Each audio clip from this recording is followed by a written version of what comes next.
So it is 5 o'clock and we'll get started. My name is Jamil Jaffer, and I'm the founder and executive director of the National Security Institute at George Mason University's Antonin Scalia Law School. We are thrilled today to have a true American hero, Secretary Leon Panetta. Secretary Panetta was the 23rd Secretary of Defense, serving from July 2011 to February 2013. Prior to joining DoD, Secretary Panetta served as CIA Director from February 2009 to June 2011, where he led the U.S.'s premier all-source collection and analysis agency. During his time as CIA Director, of course, Secretary Panetta directed the operation that led to the killing of Osama bin Laden in Abbottabad, Pakistan. He also served in the Clinton administration as Chief of Staff to the President, as Director of the Office of Management and Budget, and served in Congress for over a decade as the Congressman from California's then 16th Congressional District, my home state of California.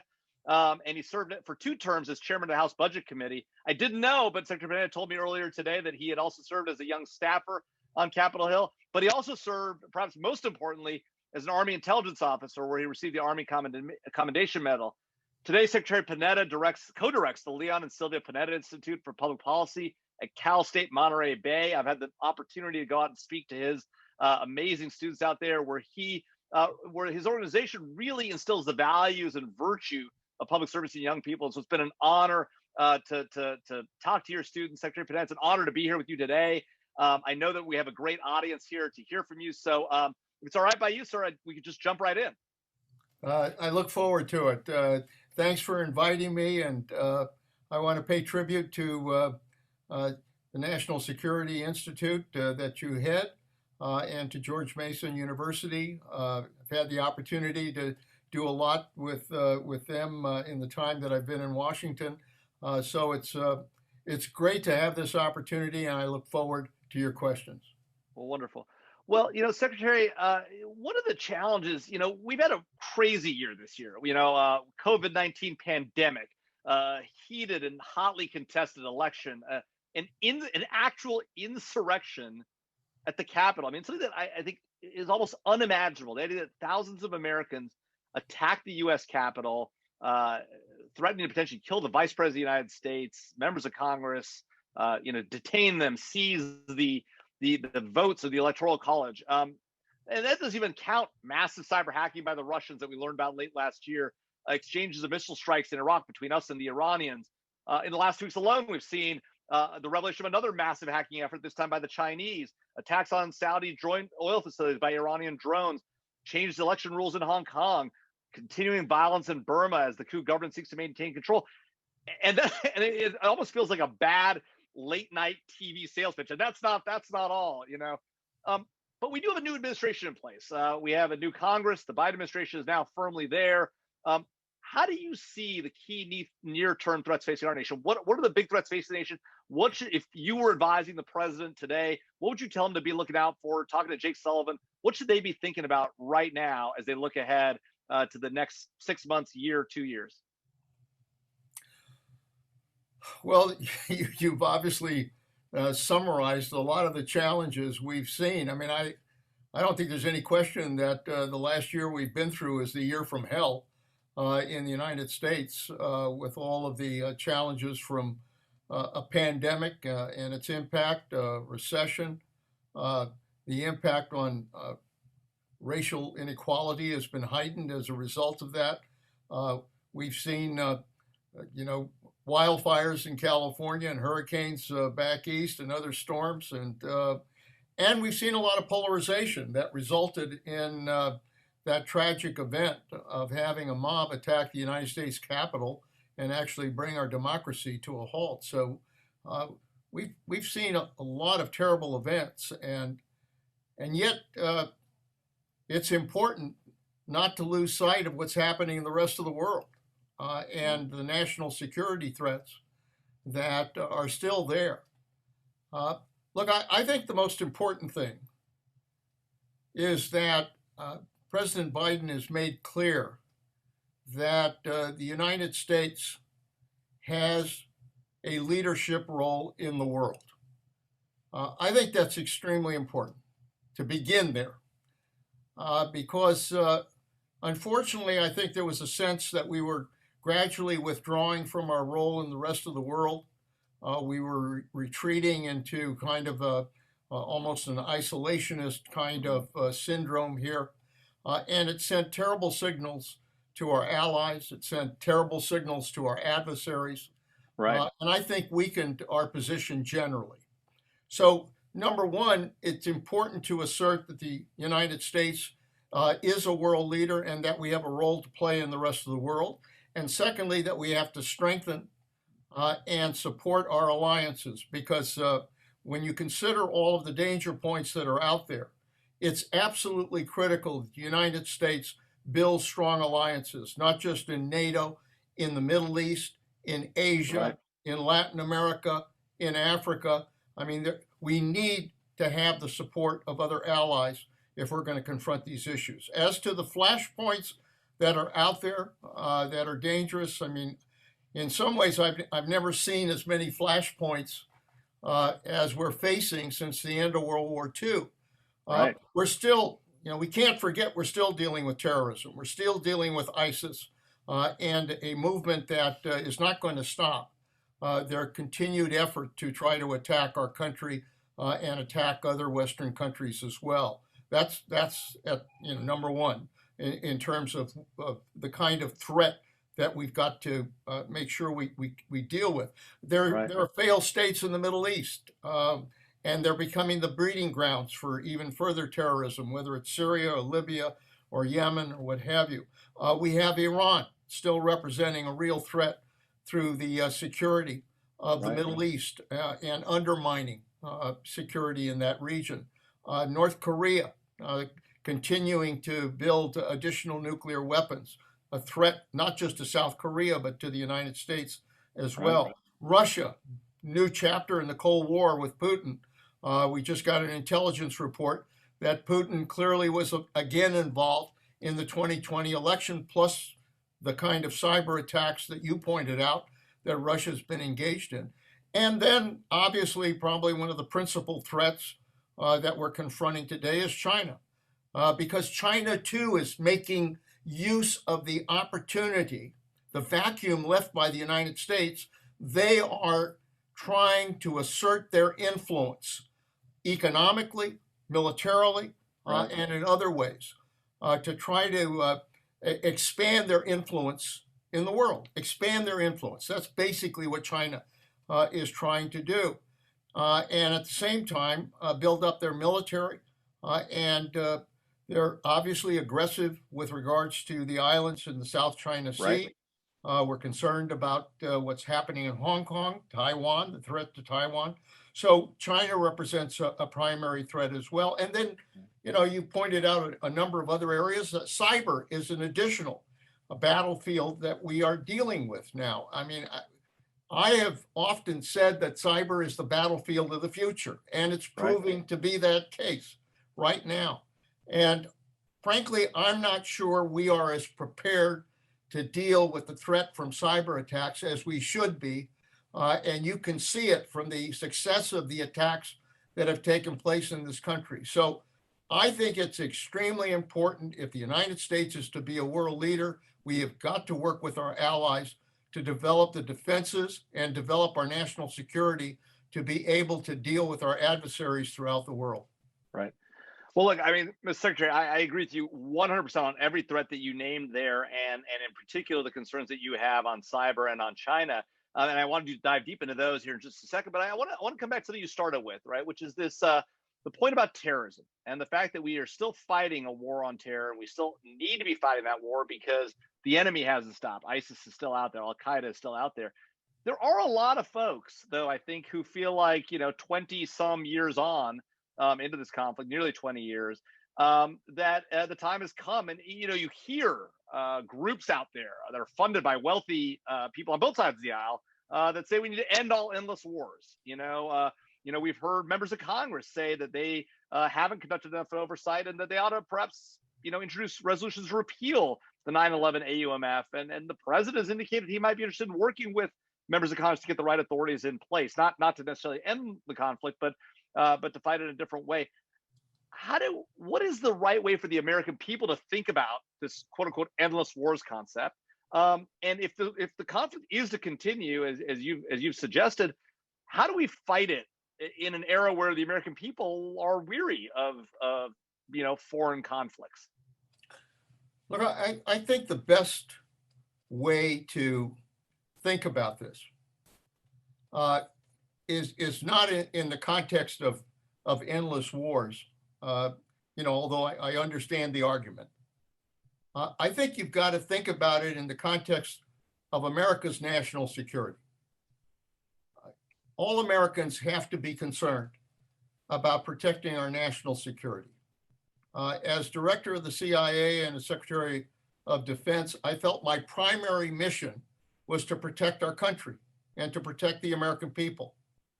And the reality is, what happened on 9/11 was an attack on the United States of America, killing almost 3,000 innocent people in that attack. And what it represented is a real wake-up call to the United States that there are terrorists, foreign terrorists out there that are prepared to attack our own country and kill our own people. And that as a result of that, we had to go to war against those terrorists. We had to go to war to make sure that 9/11 would not happen again. Right. That was important to do. And we did that. And I understand the concern about, are we in fact defeating terrorism? Are we moving to try to achieve some degree of control over this threat from ISIS and from Al Qaeda and from others? But the answer is that if we want to keep the American people safe, we have to pay attention to those threats. Right. And, the debate on Afghanistan kind of crystallizes this issue. I realize, and you could probably spend a lot of time talking about the mistakes that have been made in terms of how we've approached Afghanistan and how we've dealt with that issue. But we are in Afghanistan because the Taliban created a base of operations in Afghanistan from which they attacked the United States of America. Right. That's why we're in Afghanistan. And what we have done in this period is not only gone after Al Qaeda leadership successfully, I might say, but at the same time, we have tried to develop in Afghanistan a country that can both govern and secure itself. That has to be done. And is it pretty? It's not always pretty. Has it been done effectively? Not always. But we have made advances in Afghanistan in terms of the country, in terms of schooling, in terms of education, in terms of their ability to try to pull these tribes that exist throughout Afghanistan together into some kind of unified governing system for the country. But more importantly, we have also worked with the Afghans to try to confront terrorism in Afghanistan by going after terrorists and by conducting operations against terrorists.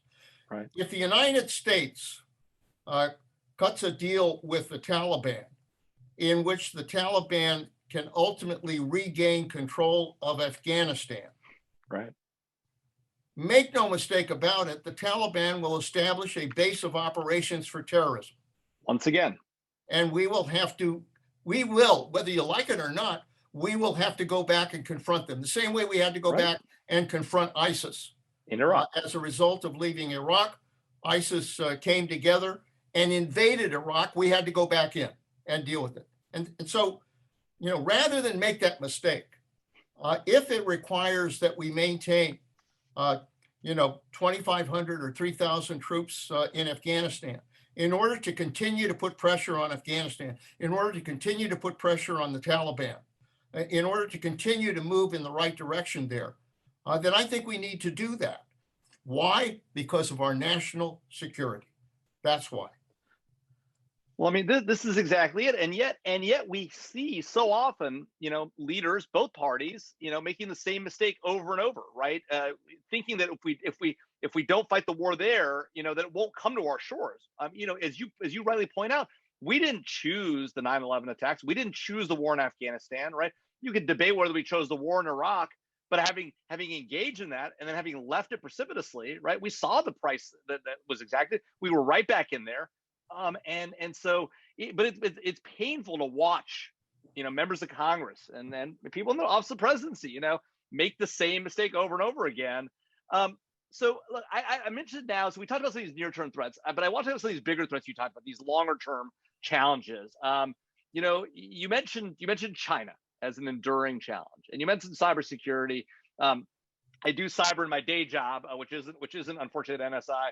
But I'd love to talk to you a little bit about cyber. You perhaps most eloquently said it when you were Secretary of Defense in 2012, that it is the mission and role of the Department of Defense to defend the nation's cyberspace. Right here we are, some 8-9 years later after you said those words. Does the Department of Defense defend the nation's cyberspace? And if not, why not? Does it not have the authorities? Is not adequately resourced to do it? Is there something larger about the American people don't want the Department of Defense to defend our cyberspace? What is the current state as you see it, and why are we here? I just think in one word, it's haphazard. I think it's a kind of hit and miss operation to try to confront all of these threats that we face in cyber. I remember when I became director of CIA, I was told when I asked about cyber attacks, they said the CIA is getting 100,000 attacks a day. 100,000 attacks a day, trying to penetrate our systems there. And what we had to do was we had to develop a very tough defense system to make sure that did not happen. I'm sure the number of attacks has probably grown since then. And the same thing was true with the Department of Defense. And in the security area, both with regards to DOD as well as our intelligence agencies, I am confident that they have developed good defense systems to try to deal with the potential for cyber attacks. But what I saw then and what I see today is the failure to develop a comprehensive national strategy dealing with cyber attacks. In which that involves not just the security agencies, but involves our civilian agencies as well, Homeland Security, as well as others. But what I saw even at that time was a number of very stovepiped efforts to try to develop their own approach. And even the White House, which had a cyber czar at that point, the cyber czar did not perform the role of really controlling strategy and trying to pull it together so that everybody was following the same standards, was working together, was sharing information. And the same thing is true with the private sector. Private sector, everybody's kind of doing their own thing in the private sector. They're all, trying to employ whatever they can to protect their security in terms of cyber, but they're hesitant to share information on those attacks. And that's a problem. If we don't get information about the kind of attacks that are coming in, the kind of viruses that are being used to undermine our security, then we are going to ultimately lose this war in cyber. We'll lose it. The other part of this, very frankly, is not just good defense, but good offense. I mean, the reality is when Russia was attacking the United States, as they were during our elections, I, for the life of me, do not understand why we did not aggressively go after Russia, using cyber to make clear to them that we can do greater damage to them than they're trying to do to us. We had to send them a message, and that message was never sent. Absolutely. So if we're going to deal with the kind of cyber threats we're facing now, which have multiplied a number of times since I was there, I mean, what you're seeing Russia do, Iran do, North Korea do, China do, when it comes to cyber technology is incredibly advanced. China is developing this capability probably faster than anybody. Right. And if we don't get ahead of that curve, if we don't develop the kind of capability to be able to defend ourselves, make no mistake about it, you don't need to send an F-14 fighter. You don't need to send a bomber. You can just sit at a computer and paralyze our country. That's a reality. Yeah. And we have got to be ready to deal with it, and we're not. No, I mean, I couldn't agree more. I mean, one of the crazy things, you hear about what the Russians did in 2016, and we now have seen a report from ODNI just yesterday talking about what the Russians did in 2020. In 2018, we've now declassified the fact that we engaged in some activities against at least the Internet Research Agency, right? The ones who generate some of this activity. But what's crazy is what we appear to have done is conducted a low-level, denial of service attack. It's almost like the 1980s called and want their cyber attack back, right? It's not designed to extract costs the way you described. It's not designed to extract real pain of the kind that if you hit us, we're going to hit you back. It's like the kid on the playground. I know as parents, we all want to tell our kids, tell the teacher and they'll come and deal with us, right? But the truth is the most effective thing in the international arena with the bully is you punch them in the face so everybody can see it, right? They're not going to bother you anymore. And unfortunately, we have not yet been prepared to do that. And I worry about that. Well, so on China, right? We see China doing all sorts of stuff, as you point out, in the cyber domain, but beyond. You mentioned the South China Sea, you mentioned Hong Kong, but I want to pick up on one part that you talked about, which I don't think a lot of people are paying attention to, which is Taiwan, right? A huge amount of our semiconductor chips come out of Taiwan and Japan, but Taiwan in a very significant way. A lot of other goods we get from that part of the world come out of Taiwan. How real is the threat to Taiwan? Historically, I think we've always thought that the Chinese would never cross the Taiwan Strait because America was there. And America sort of implicitly said, we will back Taiwan. And every time China was threatening, we'd sail a carrier battle group to the Taiwan Straits to just make the point, we're here and we're watching. But China's been getting a lot more aggressive, a lot more overflights of Taiwan, a lot more sort of threatening statements. Is that a real thing that we should be worried about? Is there the potential the Chinese may come across the Taiwan Straits and come after what they believe and what we have told them, at least at some level since Nixon, is part of their country? The worst thing we have done in dealing with China, and for that matter, in dealing with Russia, is that we have emboldened them by virtue of showing weakness. When the United States failed to respond to what Putin did in the Crimea and the Ukraine, and when it was clear we were not going to confront them, they obviously took advantage of that to go into Syria, establish a base in Syria. They've gone into the Middle East, and they've conducted these attacks we've seen against the United States. Bold attacks that have been conducted against the United States. And to a large extent, China, seeing the weakness of the United States, we pulled out of the TTP, which was a trade agreement, frankly, that we should have maintained in order to build a trade base that would compete with China. We walked away from that. Right. We walked away from a lot of our responsibilities, and China read weakness into the United States. And so it has emboldened them. And they have become much more aggressive in using their diplomacy, in using their economy, in using their ability to try to influence others. And what I think needs to be done with Russia and with China is that you've got to make very clear to them the lines that they cannot cross. Right. You've got to make clear that there are certain things we will not allow them to do. We'll not allow Russia to go after former Soviet Union nations that are now part of NATO. Right. We're not going to allow that to happen, period. We're not going to allow China to invade Taiwan and to undermine their independence.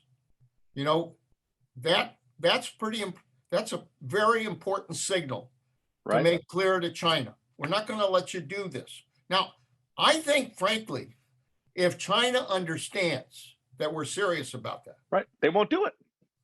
China's not going to do that. They're Right. not. They, Right. you know, they may be a lot of things. They're not dumb. Right. But they don't And think they're we're not gonna do serious. that.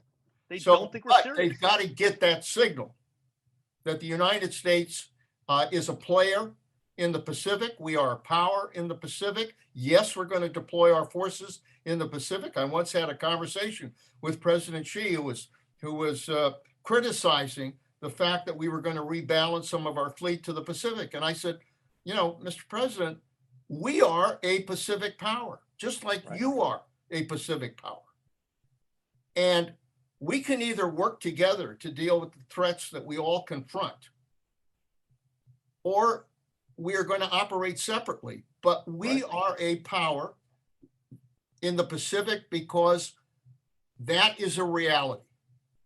And you're going to have to deal with that reality. And we either work together to confront these threats, whether it's North Korea, whether it's freedom of the seas, whether it's dealing with trade. We either do this together or we're going to confront each other. Right. Make no mistake about it. You know, if you say those things to the Chinese, then they'll understand, you know, where the United States stands. Right. And you can then, frankly, create some room for a dialogue, because then you can try to get some things accomplished. But unless you draw those lines, unless you say, look, you cannot militarize these islands in the South China Sea, you cannot violate international laws with regards to freedom of the seas. Right. We're not going to allow you to do that. We're going to continue to send our ships through the South China Sea. Understand that that is allowed by international law. You know, if you say that clearly and make it clear through our actions, you want to talk with the Chinese? Fine. You want to have that dialogue with the Chinese? Fine. But you have to do it from strength. Right. Well, and that last piece is exactly the point. It seems to be the case that the Chinese, the Russians, the Iranians, the North Koreans, even, they smell weakness, right? They perceive, whether rightly or wrongly, that the American people are weary of war, that in a lot of ways Iraq was a modern version of Vietnam for us, that Afghanistan, the long war in Afghanistan, has been similar to us. And they don't see leadership in the United States at the highest levels, certainly in members of Congress, and I would say probably majorities in Congress, unfortunately, but also out of the office of presidency. They don't see a willingness, and I'm not talking about the current president because he hasn't been in long enough, but certainly, you know, they perceive that about President Obama, rightly or wrongly. They certainly perceive that about President Trump, rightly or wrongly, in part because we haven't always drawn clear lines. And when we have drawn clear lines, we haven't always enforced them. We haven't lived up to what we say we're going to do. And so you can't really fault them for saying, well, you know, you said you might do this. You seem really concerned about Ukraine, and yet you did nothing. You seem really concerned about chemical weapons in Syria, yet you did nothing. You talked a big game on North Korea, President Trump, and you got no deal out of them. In fact, they almost bamboozled you into a much worse deal.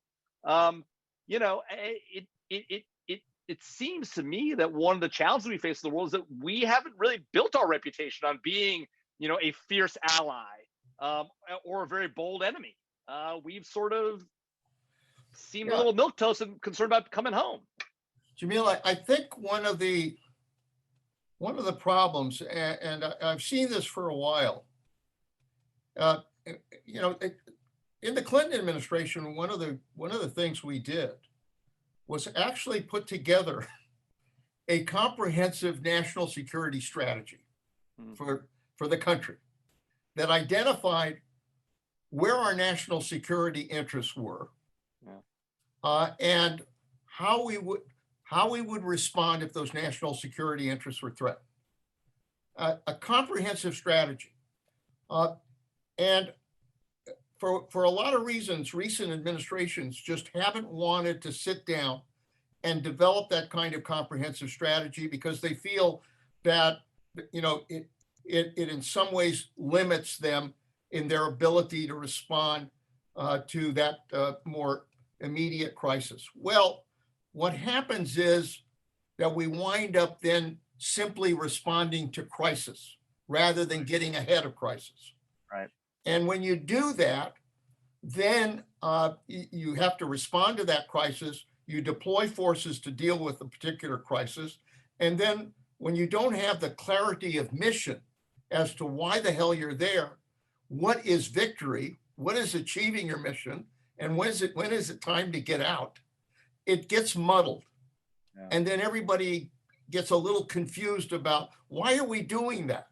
Right. So we need to sit down, and I would certainly urge President Biden to do this, and he's got some good people in Tony Blinken and in the Secretary of Defense to just sit down and really put a comprehensive national strategy together that defines our national security interests, that says, where the lines are for the United States, and makes clear that, what our approach is going to be if we're threatened by North Korea, if we're threatened by Russia, if we're threatened by China, if we're threatened by Iran, makes clear what the United States considers the national security interests that will mobilize us and take us into action if necessary. Right. No, I think that makes a lot of sense. I know we've got about 150 people in the audience, and I see they've already put some questions in the question and answer box. So for those of you folks who have questions, please do put them in the Q&A box. We'll try to get to all of them. We'll actually get started with your questions here in just a few minutes. But in the few minutes I have left for my session, my part of this section, I want to just ask, and I hate to, I know we should be talking about the issues, but I would just love for you to take a moment, tell us about what it was like as you learned, you came into the CIA director. You learned that we had potential intelligence on where Osama bin Laden was. You made some tough choices about what to do to collect additional intelligence, stuff that you can't talk about, to figure out whether it was in fact bin Laden. And there have been all sorts of leaks, but we won't talk about that.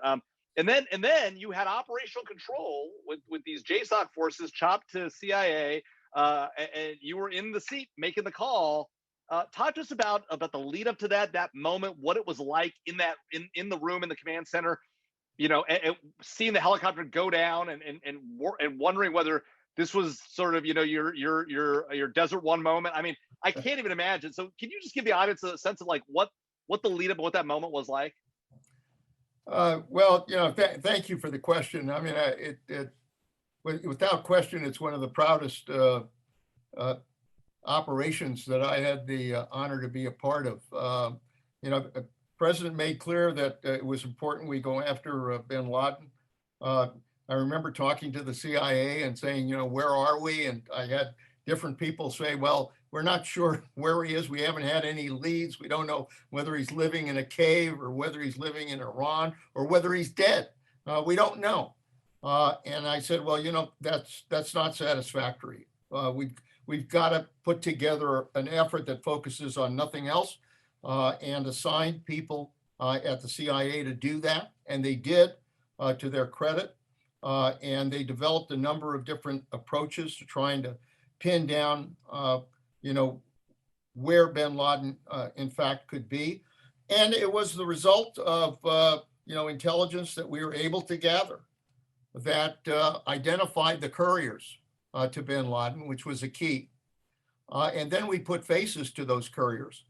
And we actually then located them in a town called Peshawar in Pakistan. And through surveillance, followed them to the compound in Abbottabad.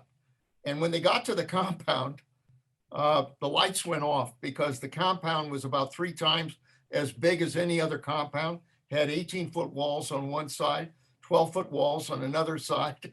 It had an 8-foot wall on the 3rd floor. Now, Abbottabad's a place where people like to look at the mountains. Why the hell would you have a wall on the 3rd floor? And the people that were there had used tremendous security. They wouldn't make a phone call unless they went 90 miles away. So we began to do surveillance. We saw, we looked at the clothes in the clothesline and decided that there was a family similar to the bin Laden family that was living on the 3rd floor of this compound. Right. And after I reported the finding of the compound and our suspicions to the president, He said, we had to continue to conduct surveillance, which we did 24 hours a day, 7 days a week. And we continued to try to see if we could find bin Laden. I'll share with you one moment. We noticed that there was somebody who looked like an older gentleman who would come out of the compound, walk in circles in the middle of that compound, and then immediately go back inside. And I remember saying to the CIA, I said, for goodness sakes, give me a telescope, give me a camera. Right. I need to get a facial ID on who this is. It could very well be bin Laden. They Right. said, the walls are in the way. We've got these 12-foot walls. We just can't get a good shot. And I remember saying to them, look, I've seen movies where the CIA can do this, damn it. Right. And they smiled, but they knew it was still tough to do.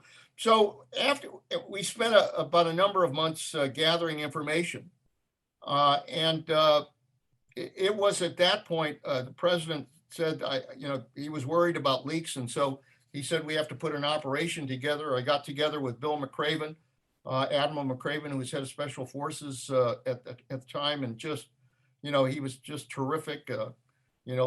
Was excited about the opportunity, and recommended that we do a commando raid, essentially with SEALs going in to go after the compound. We brought it to the White House and the National Security Council meeting, and the president asked, what do you think? Should we do this operation? It was risky. There's no question. It was risky. We didn't have 100% information on bin Laden, but we, I felt that it was important to conduct this mission because of the information we had. And he went around the people in the National Security Council, and a lot of people who I respect raised questions because it was risky. I don't disagree with them in the sense of not understanding why they did it. A lot of them had lived through the Carter years with the helicopters that went down in Iran. So they were nervous about that operation. But in the end, when the president asked me, I said, Mr. President, I've had an old formula I've used when I was in Congress, when I faced a tough decision, which is pretend you ask an average citizen in your district, if you knew what I knew about this issue, what would you do? And I said, if I told the average citizen in my district we had the best information on the location of bin Laden since Tora Bora, I think they'd say you have to do this. And that's what I'm saying to you, Mr. President, you have to do it. He didn't make a decision then, but the next morning he did. And we had already deployed the forces there to Afghanistan. And we followed that mission that night, followed the helicopters in, as you pointed out. One of the helicopters, when it got over the compound, because it had been hot that day, the engine stalled. And thank God there was a great warrant officer who brought that helicopter down. The tail was on one of the walls. But I remember asking Bill McRaven, what the hell's happening, Bill? That moment when you think it's, oh man, it's going to hell. And Bill McRaven didn't miss a beat. He said, no, I've got backup helicopters coming in. We're going to continue with the mission. We're going to breach the walls. We're going to do this. I said, God bless you. Let's do it. And he did. You could hear some gunfire. And then there was about 15 minutes of silence, the longest 15 minutes of my life. And then they came back, and I think it was Bill McRaven who said, I think we have a Geronimo, which was the code word for getting bin Laden. And a few minutes later, he said, we have a Geronimo, which meant that we got bin Laden. They came back, and I remember when we went to the White House that night and the president made the announcement, people were gathering outside of the White House yelling, USA, USA, CIA, CIA. I was there. I never thought I would ever hear. But it was, we sent a message to the world that nobody attacks our country and gets away with it. And I think that was a necessary message that had to be sent. Absolutely. Well, I mean, what an amazing story. I mean, we could go on like this for hours, but we have questions from the audience. I see almost 20 questions from our over 100, almost 150 people in the room. So we'll start with somebody you may remember from the intelligence community, Paula Doyle, who has 3 points and a question. She says, one, she's concerned about the repositioning of Russian forces in eastern Ukraine, Crimea, Syria. The Iranian repositioning of their forces and proxies, frankly, in Iraq, Syria, and the like. Have put U.S. and military personnel, intelligence personnel in harm's way for many years. We've also seen Russia, China, Iran, North Korea extract very expensive cyber-based advantages here in the U.S. DOJ has done hardly anything about it. They've indicted a few folks in a name and shame strategy. We have some sanctions in place. Not a lot's happened there. And then, of course, Russia and China in particular, has stolen a huge amount of personally identifiable information from people in the U.S. We know about the Anthem hacks, the credit rating agency. I mean, you name it. They've got a ton of data, and nothing prevents them from weaponizing this data or feeding it into AI algorithms to make them more performant. Paul's question, after all these circumstances, is how can DoD, state, and the IC organize right away? She says that in all caps, right away, against this troubling combination of circumstances, positioning of forces in the Middle East and the region, the cyber-based attacks, and the huge theft and hacking of our personally identifiable information. Well, she obviously, because of her intelligence background, has pretty effectively pulled together some of the concerns that are out there, and they're real concerns about what has happened. And hybrid war, which is what Russia basically introduced in the Crimea and Ukraine. They've used that tactic of combining cyber plus proxy forces to be able to expand their influence. And we have not countered that, very frankly. We haven't found a way to counter that. And nor have we developed, frankly, the capability to develop a hybrid war ourselves, which I think is something we're going to have to do if we're going to be protecting our security in the future. Look, I think it is very important for DoD and our intelligence agencies to sit down and to get a full intelligence report on the potential threats that are out there. And to have DoD, I mean, if there's one thing DoD does well, it's develop plans for how you respond to the threats that are out there. That's what we do, and that's what we've done. And I think that the president ought to direct both the intelligence and DoD to sit down and do a thorough analysis of the threats that are out there today, and to get from DoD plans as to how we will respond, if necessary, to those threats. Yeah, no, I think that makes sense. It is a deep and I think enduring challenge to bring together these elements of our national security apparatus to really confront these challenges. Harold Moss, one of our visiting fellows at NSI, asks that you recently called for a virtual panel, sort of a 9/11 style panel, relative to the recent insurrection. Can you talk to us about your view about the threat of domestic extremists and how we should deal with this type of domestic threat? Yeah, look, as I said, 9/11 was a wake-up call to foreign terrorism. Up to that point, we had, we followed terrorists. We looked at bin Laden. We looked at others. I don't think we ever anticipated what happened in terms of their attack on this country. So it was a wake-up call, and we went to war as a result of that. January 6th is a wake-up call. It's a wake-up call when you have a mob of extremists attack the United States Capitol, take over the United States Capitol, something I never thought in my lifetime I would ever see. Right. I never thought I would see anything like that. And mark my word, there are a lot of failings here. I mean, not to have acted to provide the security necessary to protect the Capitol was a major failing. A major failing. I mean, for God's sakes, I was sitting at home looking at that mob when they were, there in the mall, and saying to myself, for God's sakes, surround the Capitol, and make sure that mob doesn't attack the Capitol.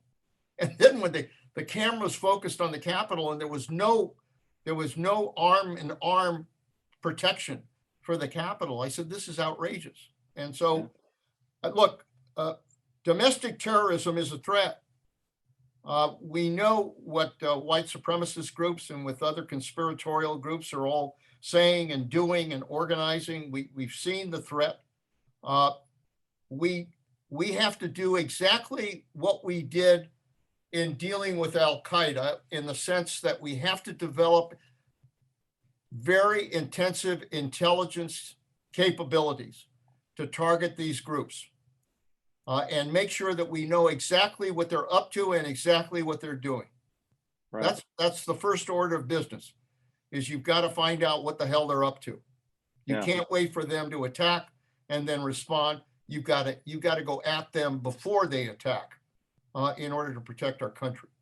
So improving our intelligence capability to go after these groups, number one. Number two, improving law enforcement's capability of responding to these groups, to be able to monitor them, to be able to follow what they're doing, and to be able to make sure that we are able to act before they do further damage to our democracy. Right. And that requires the FBI, which obviously is our primary law enforcement group in this country at the federal level. The FBI have to provide that information, that training, that capability to both state and local law enforcement authorities, so that they are prepared to deal with this potential threat. We have to make a pledge that what happened on January 6th will never happen again in this country. And if we make that pledge and commit ourselves, then I think, we can do what we did with 9/11, which is to make sure that our country did not suffer another attack as well. Absolutely. I mean, again, as you said, before it happened, I couldn't even imagine that Americans would engage. I mean, the fact that the last time the Capitol was under that kind of threat was on 9/11, when Al-Qaeda threatened to fly planes into that building, right? And to have Americans stand there and think that that is an appropriate way to behave, and let's just be candid, right? You don't have to say it, I'll say it. The fact that the president from the White House essentially called for what happened that day, and if not called for it, certainly followed it up with referring to people that were involved as whatever ridiculous term he used. It's outrageous and appalling, and a real lesson to all those of us who watch from the outside. One of the things I want to ask about that, and one of our questioners, Audrey Adams, asked about what lessons we can take from fighting terrorism overseas and applying them to this domestic violence problem. But I want to ask sort of a variant of Audrey's question. That's her question. My question, which is related, is how do we need to be careful here, right? We talk about using intelligence tools and surveillance of white supremacist groups. And of course, we need to know what they're up to. But we've seen a history in this country, right? Wasn't so long ago in the 60s, the surveillance of groups that we thought were associated with communists, and Joan Baez and Martin Luther King, and the surveillance of the Black Panthers. And you can see these tools potentially being turned against, whether it's Black Lives Matter, whatever you think about that movement, or whatever you think about Antifa, whatever you think about white supremacist groups, and maybe it's not fair to compare one to the other, right? But we can see these tools being utilized against groups that today may be disfavored, but the next month might be disfavored in a different way, right? How do we ensure that we have tools that are used wisely, that we're getting the right kind of oversight, so that we don't go too far? People call it for a domestic terrorism law. Is that something that we should do, given our history with the use of national security tools in ways that I don't think the American people necessarily have always been proud of? Well, I'm often asked the question about, this choice between security and our freedom. And let me just make clear, at least in my experience, where I've been at CIA and at DOD, and in the efforts that I've conducted, even when I was as chief of staff to the president, I don't think this country has to make a choice between protecting our security and protecting our freedoms. I don't. Now, having said that, if you're going to do this right, what it requires is a great deal of transparency and a great deal of congressional oversight. In the operations I did as CIA director, I went to the intelligence committees, both the House and the Senate, and I reported every one of those operations to them and what we were doing. Yeah. And if they had any concerns, if they had any objections, they registered them at that point. But if they, most of the time, I had full support from them to conduct those operations because they knew we were going after people who had threatened our country. Right. What you have to do is to make sure. I mean, I'm not so sure that you have to develop new laws because that's always, a ripe area for abuse every time you try to do that. And sometimes the Congress loves to pass new laws because it makes them look like they're doing something about it, right. only right. to create more trouble in the end. Right. So I'm not so sure you have to do that, but you do have to make damn sure that the committees in Congress are doing effective oversight over just exactly what is being done to conduct intelligence, to conduct operations against domestic terrorists, and that they're kept informed. And that when it comes to certain requirements that may involve the courts and may involve the kind of legal procedures that are required, those have to be done. They have to, Right. I mean, you have to prove that you can, you get your search warrants. You have to prove that, you're able to go after the kind of information that you may need. And also, let me also add, there has to be a partnership here between the public and private sector. I had a strong relationship with people in Silicon Valley, but it was confidential. I didn't tell a damn person what that Right. relationship was about. And yet they were working with us when it came to the threats that we were confronting. They worked with us. You've got to have that kind of relationship. It doesn't mean that you have to tell the world everything. It doesn't mean you've got to, not hold confidences in terms of working with these areas. But we are all Americans. We all care about this country, and Right. we all want to protect this country from those who want to do our democracy harm. We've got to operate in that spirit in order to be able to protect our country. Yeah, no, I think that's exactly right. I want to note, by the way, a few members of our advisory board that are here in the audience. I see Tish Long, the former director of NGA, the first female head of a major Big Six intelligence agency. Yeah. Attorney General Michael Mukasey, former district court judge and chief judge of Southern District of New York, and a number of other folks. And I know there's a number of guests here that I can't see their names, unfortunately, but I see they're here. They're here with us also. So thank you all for being here. I want to ask a question from Gentry Lane, one of our visiting fellows, who asked about cyber conflict. Since we talked a little about that earlier, she knows that Boris Johnson just came out and talked about the UK taking a full spectrum response to cyber conflict, and she mentions that the U.S. seems to, unfortunately, in many ways, to the extent that we're going to go offensive, seems to be fighting cyber with cyber, a constraint we don't apply in any other warfighting domain. Is that a mistake? Should we really go real full spectrum? I mean, we talk about indictments, and we talk about other things. But when it comes to offensive activities, it seems to be in cyber, we tend to just use cyber. Is that a mistake? Yeah, I mean, I don't think we ought to limit ourselves because, as I said, you now have the development of these sophisticated viruses, which, if deployed in these key computers that run our country, for God's sakes, yeah, it would not take long to basically paralyze our electric grid system in this country, paralyze our chemical systems, our water systems, our financial systems, our government systems. You could literally, by destroying those computers, paralyze our country. And I think when those kinds of attacks take place, the United States has to respond.